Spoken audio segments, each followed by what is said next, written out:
point charges plus 4q plus 4q minus q and plus 4q are kept on x-axis at point x equal to 0. x-axis x equal to 0, x equal to a, ஏன்ற இடத்துல q இருக்கு, minus q இருக்கு. இங்க பாத்தீங்கன்னா 2a, இங்க ஒரு a distance, இங்க ஒரு a டிஸ்டன்ஸ். 2a எவ்வளவு இருக்கு? பிளஸ் 4q இருக்கு. Then whether it is in equilibrium, நம்ம போன என்ன ப்ரூவ் பண்ணோம்? q equal to minus q divided by 4. இப்ப இது வந்து இங்க என்ன இருக்கு? இந்த மைனஸ் q இருக்கு, ஈக்குவல் டு 4q இருக்கு, 4q இருக்கு. இது இங்க வந்து திஸ் சாரி, இப்படி இல்ல, திஸ் இஸ் 4q இருக்கு. அப்ப இது 4 டைம்ஸ் இருக்குன்னா அப்ப இது வந்து எவ்வளவு இருக்கு? 1/4 தான் இருக்கு. What we proved in the previous sum, q equal to minus q divided by 4 இப்படி இருக்கணும். இந்த கண்டிஷனை சாட்டிஸ்ஃபை பண்ணுதா பாருங்க. இதை கொண்டு போய் இதுல சப்ஸ்டியூட் பண்ணுங்க. இந்த வேல்யூ கொண்டு போய் இங்க சப்ஸ்டியூட் பண்ணுங்க. மைனஸ் q சப்ஸ்டியூட் பண்ணிட்டேன். இங்க வந்து என்ன சப்ஸ்டியூட் பண்ணணும்? 4q சப்ஸ்டியூட் பண்ணணும். ஈக்குவல் டு மைனஸ் q பதில் என்ன பண்ணணும்? 4q போடணும். Divided by 4 இருக்கு. 4 cancel out. Yes, it satisfies the equation. Therefore, this is in equilibrium. It satisfies the equation. We know that q equal to minus q divided by 4. அதை satisfy பண்ணிச்சுன்னா அது equilibrium போன சம்ல பார்த்தோம். அதையே இங்க check பண்ணுவோம். நடுவில் இருக்கிறது என்னது? Small q. ப்ரீவியஸ் சம்ல பாத்தீங்கன்னா நடுவில் ஸ்மால் q, இங்க கேபிட்டல் q இருக்கு. அப்ப இதுதானே ஃபைனல் ஆன்சர் நமக்கு கிடைச்சது. இந்த small q equal to minus 4/q. இதுல போனா சப்ஸ்டியூட் பண்ணுவோம். இங்க என்ன இருக்கு? மைனஸ் q இருக்கு. அதனால q should be replaced by minus q. இங்க என்ன இருக்கு? 4q இருக்கு. Capital q should be replaced by 4q. போட்டோம்னா என்ன ஆகுது? கரெக்டா ரெண்டு பக்கமும் மைனஸ் q தான் வருது. So it satisfies the equation. Therefore it is in equilibrium. ஆனா என்ன டைப் ஆஃப் ஈக்குலிபிரியத்துல இருக்குன்னு பார்க்கணும். என்ன டைப் ஆஃப் ஈக்குலிபிரியத்துல அது இருக்கு அப்படின்னு பார்க்கணும். அது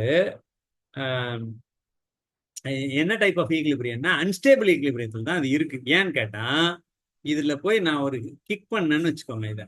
இதை கிக் பண்ணோம்னா இதோட பாத்து எப்படி மாறிடும்னா, இதோட பாத்து வந்து இப்படி மாறிடும்.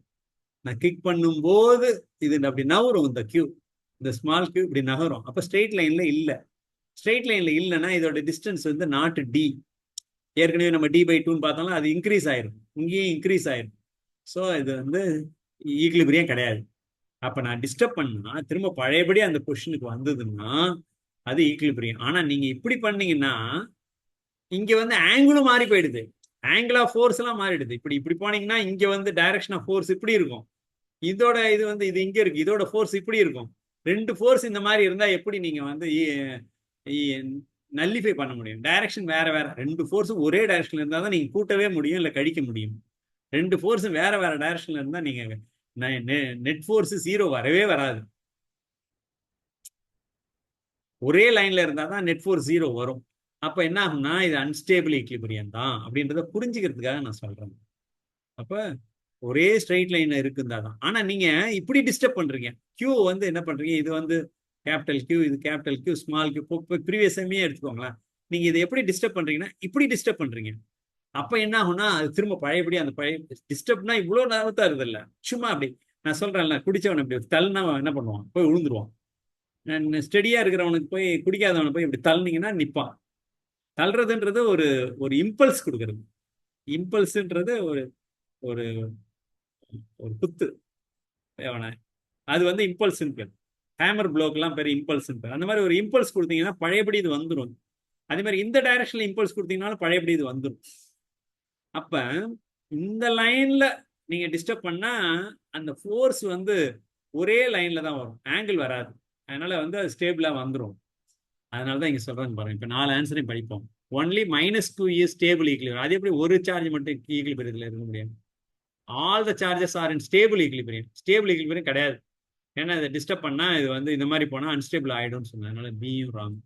சி வந்து என்ன, all the charges are in unstable equilibrium. Yes, C is correct. D என்ன சொல்லுது, none of the charges in equilibrium. கிடையாது, ஈக்லிபிரியத்தில் தான் இருக்குது, ஏன்னா இந்த கண்டிஷனை சாட்டிஸ்ஃபை பண்ணுது. ஆனா அன்ஸ்டேபிள் ஈக்லிபிரியம், நீங்க இந்த டைரக்ஷன்ல அதை கிக் பண்ணீங்க அப்படின்னா அது அன்ஸ்டேபிள் ஆயிடும். ஆனா இந்த டைரக்ஷன்லயோ இல்ல இந்த டைரக்ஷன்லயோ அதை கிக் பண்ணீங்கன்னா பழைய பொசிஷனுக்கு வந்துடும். ஆனா எந்த டைரக்ஷன்ல கிக் பண்ணாலும் பழைய பொசிஷன் வந்தாதான் ஸ்டேபிள் ஈக்லிபிரியம். நான் இந்த டைரக்ஷன்ல கிக் பண்ணா அது பழைய பொசிஷன் வருது, இப்படி கிக் பண்ணா வராது அப்படின்னா அது அன்ஸ்டேபிள் தான். அதனால C is the correct answer. நான் வந்து இந்த மாதிரி ஸ்டேட்மெண்ட் இருந்தா கரெக்ட் ஆன்சர் மட்டும் பார்க்க கூடாது. நேற்று சொன்னேன் நான், ஸ்டேட்மெண்ட் இருந்தா எல்லா ஸ்டேட்மெண்ட்டையும் படிச்சு எது எதெல்லாம் ராங்கோ அதை முதல்ல அடிக்கணும், கடைசியா தான் ரைட் ஆன்சருக்கு வரணும். அந்த மாதிரி வந்தாதான் உங்க ஆன்சர் கரெக்டா இருக்கும். So strike out all ABD எல்லாத்தையுமே அடிச்சிட்டோம். ஸோ அப்போ சி கரெக்ட் தான். நீங்க எப்போதுமே ஸ்டேட்மெண்ட் இருந்தா அதில் ஏதாவது மைனர் டிஃபரன்ஸ் இருக்கும், உங்களுக்கு தெரியாது, அது தெரியாம நீங்க பாட்டு கரெக்ட்னு அடிச்சிருவீங்க, பார்த்தா தப்பா இருக்கும். அதனால எல்லா ஸ்டேட்மெண்ட்டையும் படிக்கணும், படிச்சு ராங் எல்லாம் முதல்ல ராங்னு டிக் பண்ணிட்டு அதுக்கப்புறம் தான் கரெக்ட் போகணும். That is procedure for statement. இதெல்லாம் ஸ்டேட்மெண்ட், அதனால போகணும்.